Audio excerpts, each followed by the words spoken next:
I mean, that struck me as odd that he would know that kind of information about his staff or, like, have those kind of conversations.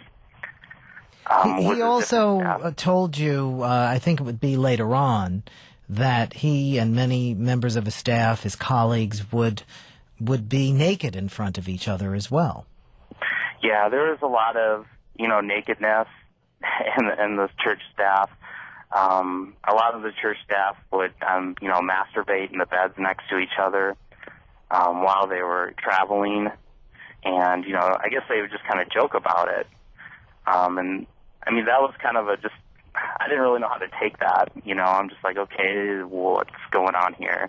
And he even told you that one particular musician at the church, for example, that used his struggle with homosexuality to write music. So he's kind of basically telling you there were a lot of people who were dealing with this at the church.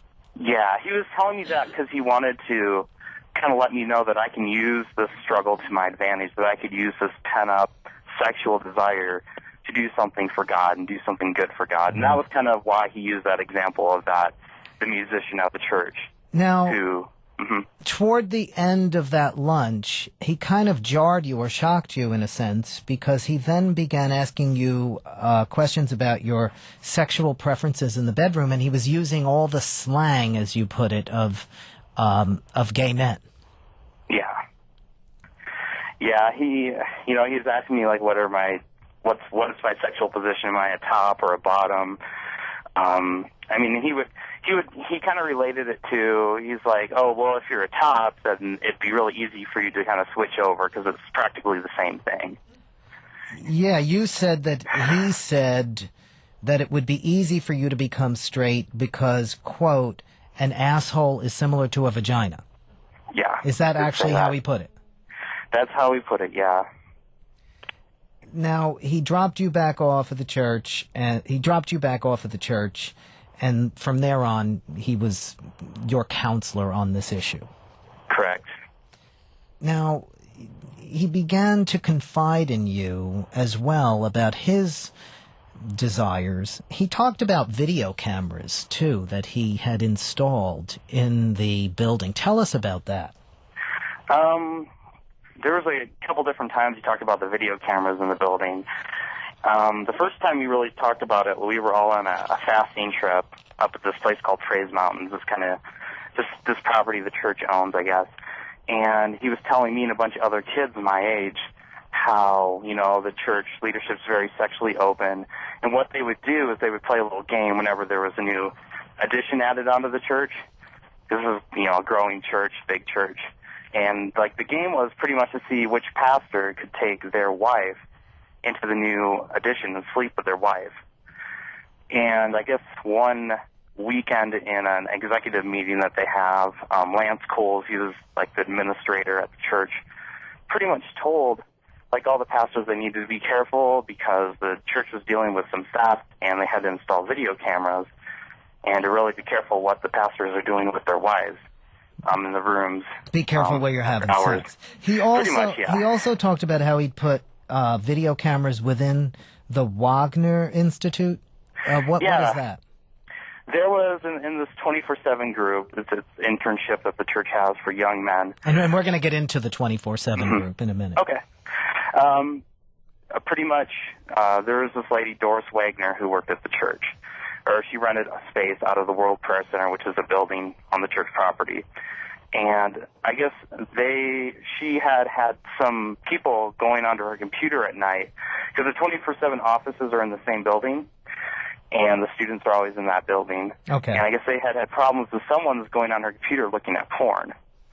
And so what the church did was they set up video cameras to pretty much catch 24/7 student. They caught him. He was going into her office and looking at pornography. And he said that he had this videotape of the student who was going on her computer and looking at pornography, but he was obviously using this videotape for his own pleasure. That's what I'm supposing, putting two and together with his struggles. He told me pretty much that he's shown the video of this guy, jerking off to porn on this Doris Wagner lady's computer.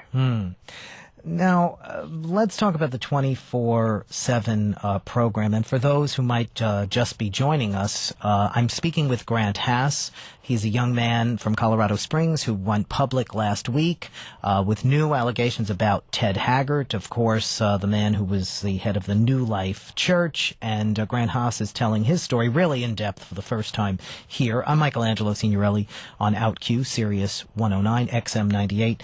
Let's talk about the 24/7 program. This was a program for young men who might have been from difficult backgrounds, who were coming there to sort of be disciplined in a sort of Bible boot camp. Actually, it was men and women, but they were separate, the two programs. Mm-hmm. Tell us about the 24/7 program. Yeah, the 24/7 internship pretty much started. It was like a combination of a boot camp to discipline them, like you said. It was kind of like a Bible camp, too, at the same time, where they memorized scriptures, they learned what being a man or woman of God really meant, and they also would participate in different mission trips all over the world. Now, these were young people. In the case of the men, these were 18-year-old, 18 to 23? Yeah, correct. The cutoff was like 23. Most of them would be just right out of high school.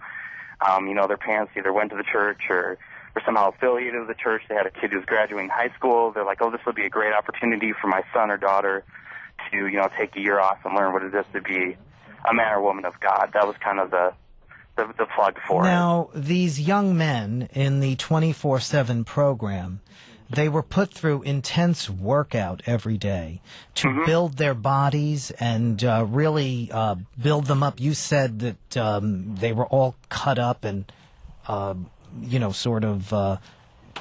sort of like, had a six-pack. Yeah. They were pretty much all in very good shape. If you're working out 2 hours every morning and then on top of that, you're pretty much not eating that much, and, constantly on the go, you're going to lose a lot of weight and gain a lot of muscle. And, that was kind of like the whole point of them getting disciplined, too. It was kind of like a boot camp. They would shave all their heads. They would make them wear the same clothing, the same outfits, so they would kind of lose their identity and be, more influenced by the leadership of the program. So they were put through this, it was really like a military boot camp. Their heads were shaved and that kind of thing, too? Correct, yeah. And Ted would oversee this. He would oversee it with, another guy who ran the program. Correct, yeah. Ted was kind of the CEO of New Life, and then he put this guy named Christopher Beard in charge of actually running that program. And tell us about Christopher Beard. Christopher Beard was himself a struggling homosexual. This is what I was told by Ted. And, him and Ted would love to go to the gym every morning with all these young guys. And, unfortunately, they had more pleasure than just meeting these guys while they were, in the locker room, watching them change, watching them shower. So... yeah. Now, Christopher Beard wound up leaving the church in December after Ted Haggard's fall from the church. About a month after, there were the headlines that Christopher Beard, who worked with young adults at New Life Church, had resigned, admitting sexual misconduct. There was never any discussion of the sex, of the gender of the sexual misconduct that he was engaging with, correct? Yeah. Correct? But, correct, yeah. I'm sorry, I don't know for sure who it was or if it was a male or a female. Just from his struggles and his relationship with Ted, I'm assuming it might be. I'm just putting, two pieces of the puzzle together there. But I really never knew. Christopher Beard did some counseling with me while I was actually an intern at the church. When I was a pastoral intern, so I worked in Ted's office doing things for him, and he would counsel me.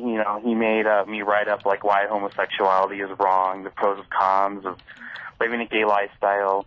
he made it very clear to me, like, he was almost defensive about it while he was counseling me. He was almost like, oh, well, I've never struggled with that. I've never had any kind of experience like that. I'm definitely not gay. He's very, defensive, and that kind of struck me as odd.